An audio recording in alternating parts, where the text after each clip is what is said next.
오늘은 사사기를 마지막으로 정리하면서 마지막 결산하는 내용으로 말씀을 전해드립니다. 사사시대의 특징은 자기 소견에 옳은 대로 행하던 시대입니다.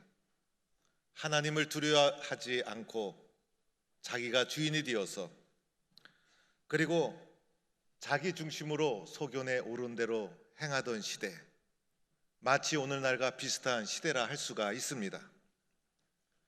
그러다 보니 하나님 목전에서 두려움 없이 죄를 저지르게 되고, 그리고 그 결과 하나님의 징계를 받게 됩니다.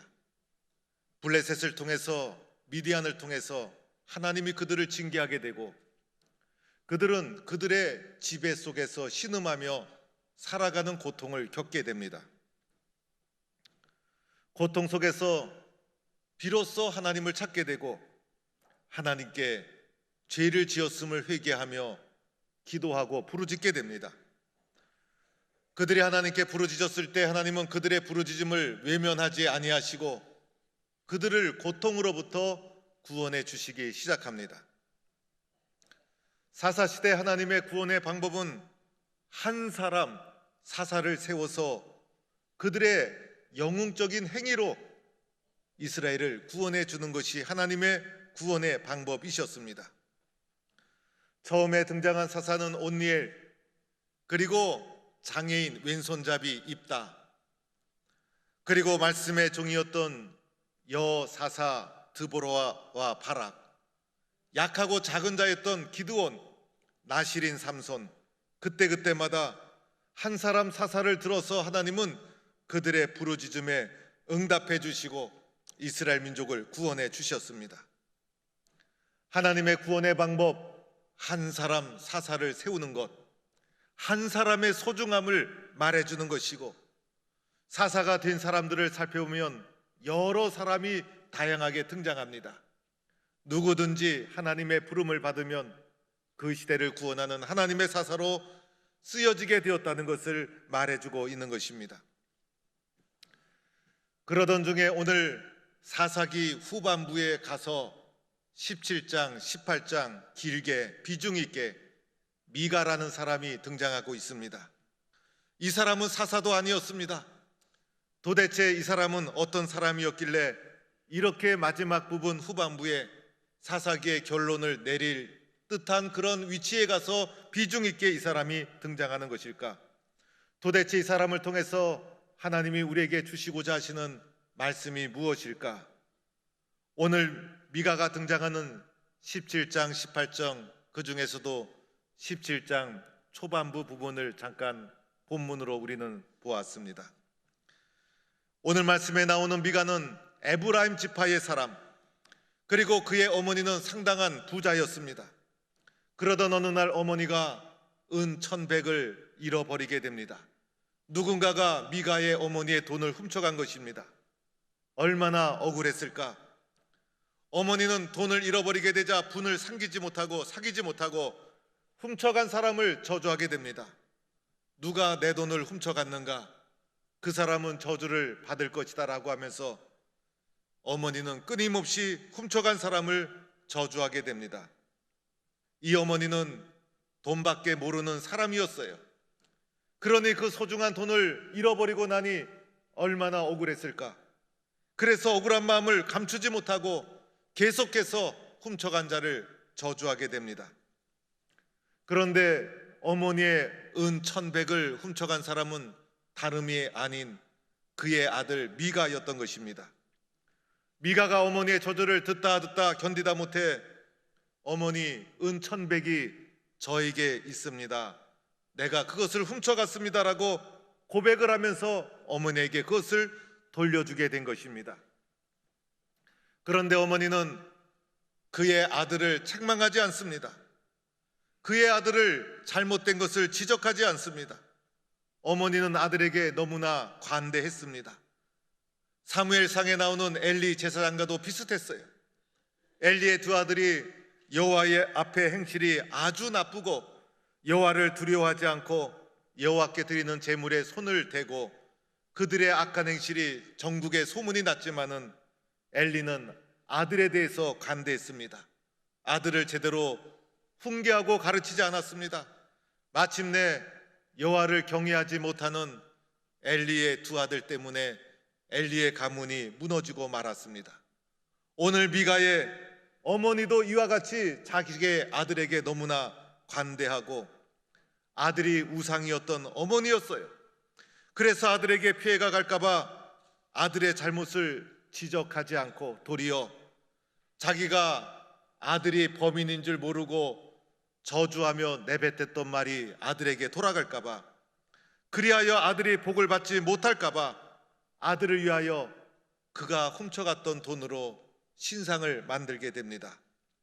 여호와를 위한다는 마음으로 신상을 만들어 그 신상을 자기의 집에 모시게 됩니다. 자신의 집에 여호와를 위한다는 이름으로 신상을 만들고 우상을 숭배하는 개인 신당을 세우게 된 것입니다. 이렇게 개인 신당을 세우게 된 이유는 자신이 쏟아부은 저주가 아들에게 돌아갈까봐, 아들을 너무나 사랑하기 때문에 이렇게 개인 신당을 만들고 이렇게 함으로 말미암아 내가 여호와께 복을 받을 것이다, 여호와를 위한다는 이름으로 이런 행위를 하고 만 것이었습니다. 이렇게 신당을 만들고 나서는 제사장의 의복인 에봇을 만들고 제2도구 중에 하나였던 드라빔을 만들고, 그리고 처음에는 자신의 아들이 제사장 역할을 감당하다가 나중에는 떠돌아다니는 레위지파 한 청년을 만나게 됩니다. 너는 어디서 왔느냐? 그 청년이 나는 레위인으로서 거주할 곳을 찾는다라고 하자, 나를 위하여 제사장이 되어달라, 내가 해마다 너에게 은 10가 의복 한 벌과 먹을 것을 주리라 라고 제안을 하면서 자신의 개인 산당에 개인 제사장으로 레위지파 청년을 고용하게 됩니다. 이 모든 것 자신을 위해서 한 행위였습니다.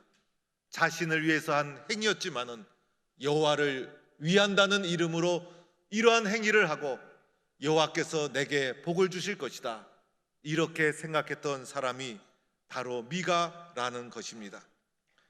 이 청년은 나중에 더 좋은 제안을 받자 미가의 곁을 떠납니다. 단지파의 제사장으로 나중에는 더 좋은 제안을 받고 떠나게 됩니다.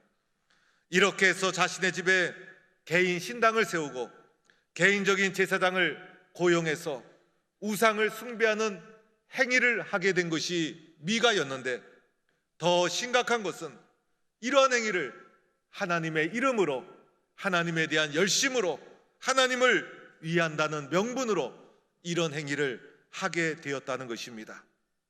이것은 우리에게 무엇을 말해주고 있는 것일까요? 오늘 이런 미가의 모습은 사사기 전반부가 아니라 후반부에 비중 있게 나타나고 있습니다. 사사기 말씀이 21장까지 나타나고 있는데 17장, 18장 후반부에 가서 2장에 걸쳐서 길게 미가가 소개되고 있고, 미가 이후에는 나타나는 선지자가 없습니다. 왜 전반부에 나타나지 않고 후반부에 나타나고 있는 것일까? 그동안 수많은 사사가 그들의 부르짖는 기도를 통해서 응답되어서 민족을 구하는 사사가 반복해서 나타났음에도 불구하고, 사사시대의 후반기가 되었음에도 불구하고 영적인 무지가 계속되고 있었다는 것을 말해주고 있는 것입니다. 그들의 모습은 하나도 개선되지 않았어요. 수많은 사사가 와서 하나님의 응답으로 민족을 구원해 주셨음에도 불구하고, 부르짖음과 사사를 통해서 하나님의 교훈을 받았음에도 불구하고 그들의 영적인 무지는 하나도 개선되지 아니하였고, 영적인 무지와 혼란, 어두움이 계속되고 있다는 것을 미가의 모습을 통해서 우리에게 말해주고 있는 것입니다. 미가는 하나님 중심이 아니라 자기 중심이었어요. 하나님 말씀에 순종하는 것보다 나 중심의 사람이 미가였어요. 무엇이든지 자기 욕심대로, 자기 생각대로, 자기 중심대로 되어져야만 되는 사람이었어요. 그의 열심이 하나님에 대한 열심으로 포장되어 있어요. 그래서 하나님께 하는 것처럼 보였어요. 하나님이 내게 복을 주실 것이라고 그는 믿었어요. 그러나 그의 모든 행위와 신앙이 하나님의 이름으로 포장되어 있지만은 하나님 중심이 아니라 자기 중심의 사람이 미가였던 것입니다. 나의 신앙은 하나님 중심인가 나 중심인가를 우리에게 묻고 있는 것입니다. 미가는 자기 중심으로 되지 않으면 견디지 못하는 사람이었어요. 그래서 내가 편해야, 내 생각대로 되어야 미가는 마음이 편한 사람이었어요. 자기 집에 산당을 모시고 율법과 말씀에 근거 없이 자기 생각대로, 자기 계획대로 산당을 만들고 제사장의 의복을 만들고 제사장을 고용하게 됩니다. 자기가 좋으면 된다는 생각을 했던 것이에요. 내가 좋으면 이것을 하나님도 기뻐한다고 생각을 했던 것입니다. 그의 신앙은 하나님으로 포장되어 있지만은 하나님의 뜻과 거리가 멀었던 것이고, 그의 신앙의 기준은 전적으로 자기 자신이었던 것입니다.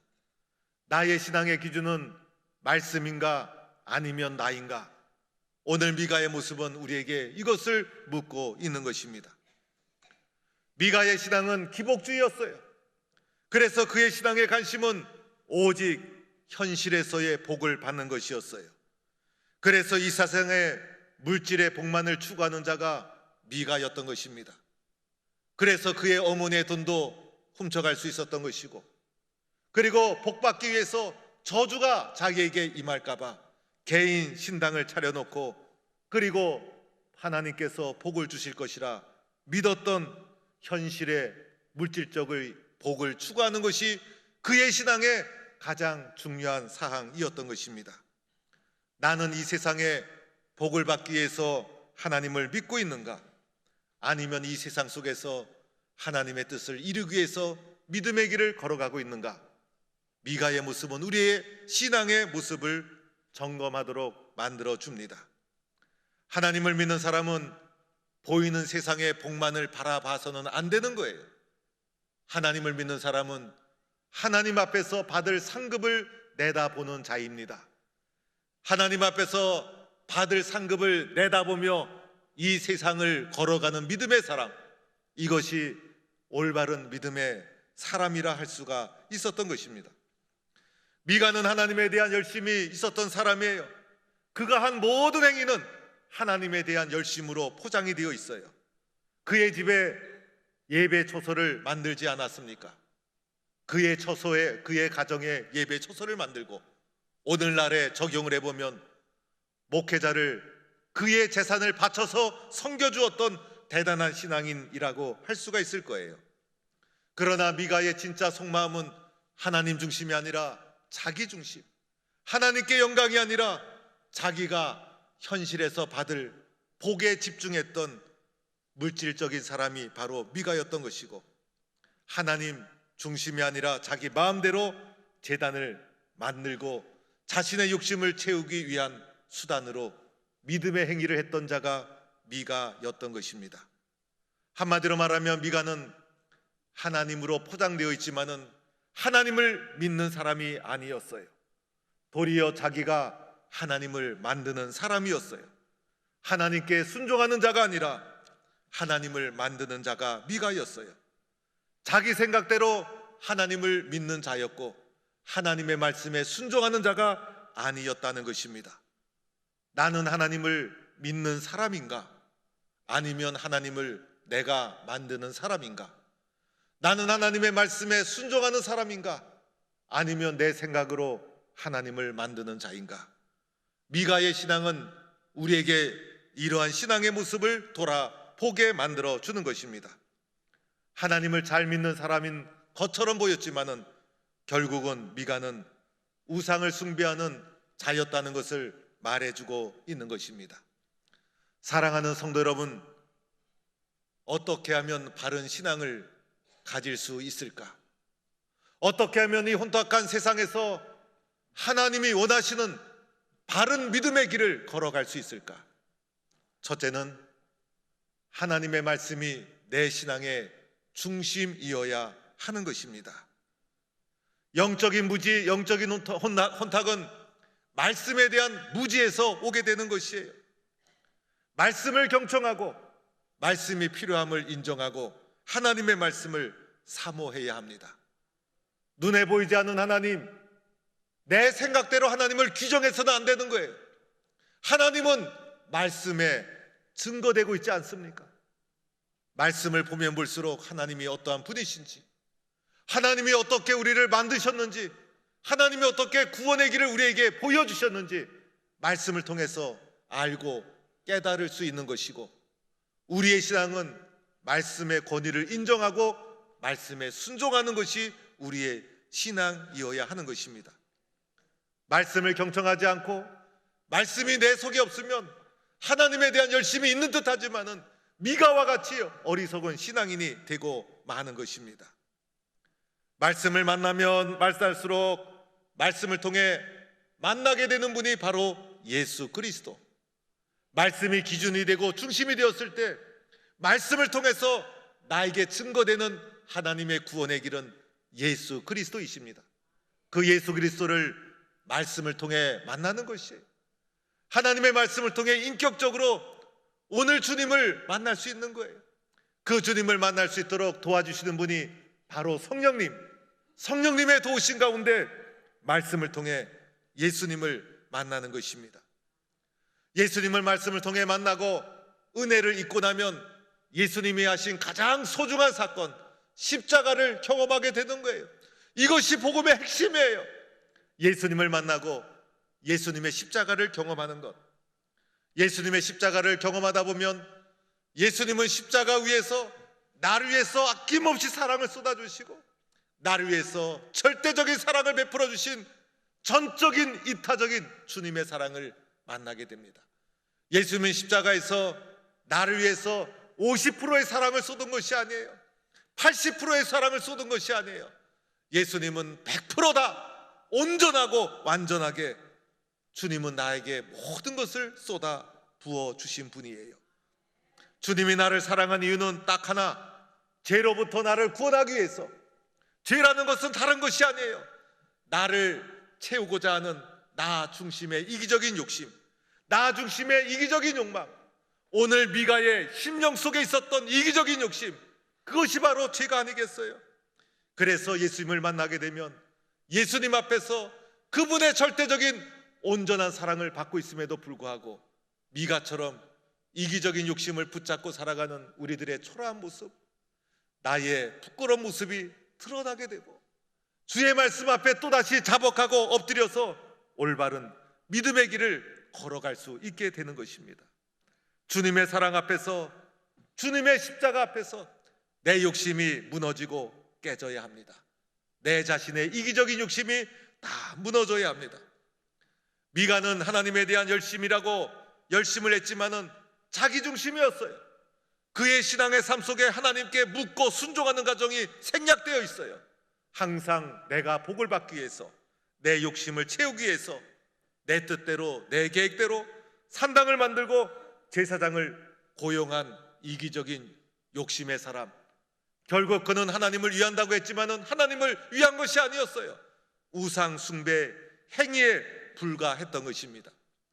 오늘 우리는 말씀 중심으로 돌아서야 합니다. 말씀 중심으로 우리는 돌아가야 합니다. 말씀에 순종하는 것은 내가 사느냐 죽느냐의 문제예요. 사망이냐 생명이냐를 결정하는 문제예요. 하나님의 말씀에 순종하는 것을 우리는 배워야 합니다. 나의 만족과 기쁨을 내려놓고 하나님께 영광이 되는 삶을 살아가야 합니다. 그때 주어지는 기쁨은 말로 표현할 수가 없는 거예요. 말씀 중심의 바른 그리스도인의 길을 걸어가는 성도가 되기를 주의 이름으로 축원합니다. 두 번째는 오늘 말씀을 통해서 우리에게 사사기가 질문하는 것이 있어요. 너의 진정한 왕이 누구냐를 묻고 있는 것입니다. 오늘 말씀 17장 6절에 그때에 이스라엘의 왕이 없었으므로 사람마다 자기 소견에 옳은 대로 행하였더라. 미가에 대한 이야기가 진행되는 가운데 17장 6절에 또다시 사사기에 반복되던 이 말씀, 그때에 이스라엘의 왕이 없었으므로 사람마다 자기의 소견에 옳은 대로 행하였더라. 그런데 이 말씀을 통해서 우리에게 묻고 있는 것입니다. 진정한 왕이 누구인가? 너에게 있어서 진정한 왕이 누구인가? 진정한 왕을 고백하고 붙잡지 못했기 때문에 자기의 소견에 옳은 대로 행하는 혼탁한 시대가 되고 만 것입니다. 오늘 사사기를 통해 우리는 고백해야 합니다. 나의 진정한 왕은 예수 그리스도이십니다. 나는 예수 그리스도의 종입니다. 나는 예수 그리스도를 나의 왕으로 삼고 그분에게 순종하는 종입니다. 나의 진정한 왕은 예수님이십니다. 나는 주님이 나의 왕임을 고백합니다. 이것이 사사시대의 혼란을 이겨나가는 믿음의 길이에요. 우리에게 이것을 요청하고 있는 것입니다. 주님이 나의 진정한 왕임을 고백하는 성도가 될 수 있기를 축원합니다. 신학자 마비는 사사기를 가리켜 울음의 책이다 이렇게 말했어요. 사사기가 본격적으로 시작되는 2장 4절에 보면 여호와의 사자가 이스라엘 모든 자손에게 이 말씀을 이르매 백성이 소리 높여 운지라. 여호와의 사자가 하나님의 언약의 백성임에도 불구하고 가나안 땅에 들어와서 여호와를 경외하지 못하고 불순종하고 우상을 숭배하는 이스라엘 민족을 향하여 여호와의 사자가 그들에게 선포합니다. 그러자 백성이 이 소리를 듣고 통곡을 하며 울게 됩니다. 그러면서 사사기가 시작이 되다가 사사기가 진행되면서 곳곳에서 반복적으로 언급하는 말이 있죠. 이스라엘의 왕이 없으므로, 진정한 왕이 있음에도 불구하고 이스라엘의 왕이 없으므로 사람마다 자기 소견에 옳은 대로 행하였더라. 그리고 사사기가 끝나는 사사기 마지막 21장 25절 맨 마지막에 이렇게 또다시 말씀합니다. 그때 이스라엘의 왕이 없으므로 사람이 각기 자기의 소견에 옳은 대로 행하였더라. 수많은 사사가 등장하고 그래서 영적으로 개선이 되고 그리고 나라가 좋아지고 그래서 희망으로 메시지가 끝나는 것이 아니라 처음부터 반복되던 그 모습 그대로 자기의 소견에 옳은 대로 행하더라. 여호와 하나님의 탄식으로 사사기가 끝나고 있다는 것입니다. 그래서 사사기는 하나님의 눈물의 책이요 하나님의 탄식의 소리다 이렇게 말하기도 합니다. 이스라엘의 불순종으로 인해 하나님이 눈물 흘리시는 책, 하나님이 탄식하는 책, 그 책이 바로 사사기다 이렇게 말하기도 합니다. 오늘 하나님이 영적으로 혼탁한 이 시대를 보면서 눈물을 흘리고 있어요. 하나님이 오늘 혼탁한 이 시대를 보면서 탄식하고 있어요. 하나님의 눈물, 하나님의 탄식이 오늘 이 시대를 향하여 흘리고 있다는 것입니다. 그리고 하나님은 한 사람의 사사를 찾고 있어요. 한 사람의 소중함, 예수 그리스도를 진정한 왕으로 고백하는 한 사람의 소중함, 말씀을 생명처럼 여기며 살아가는 한 사람의 소중함, 하나님만이 진정한 왕임을 선포하고 믿음으로 걸어가는 한 사람의 사사, 오늘 이 시대의 한 사람의 사사를 주님은 찾고 있어요. 그 한 사람이 여러분이 되기를 축원합니다. 여러분을 통해서 하나님의 눈물이 거두어지고 하나님의 탄식이 거두어지는 세상을 살리는 이 시대의 사사, 바로 여러분이 되기를 주의 이름으로 간절히 축원합니다.